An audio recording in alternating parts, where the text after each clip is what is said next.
নমস্কার বন্ধুরা, কপি খেতে জল দেওয়া হয়েছে, খুব ঘাস হয়ে গেছে। আজকে কপির ঘাস তুলতে গেলে খুব মাটি উঠে যাচ্ছে। কালকের থেকে লোক লাগানো হবে আর নিজে থেকে পরিষ্কার করানো হবে। সব কিছু পরিষ্কার করে সার ওষুধ দিতে হবে। কপিতে ছোট ছোট ফুল হয়ে এসেছে।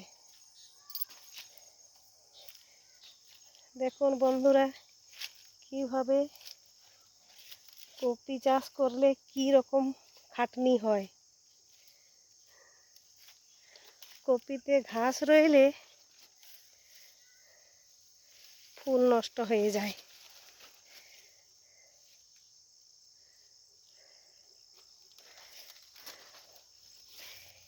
দেখুন ছোট ছোট ফুল হচ্ছে।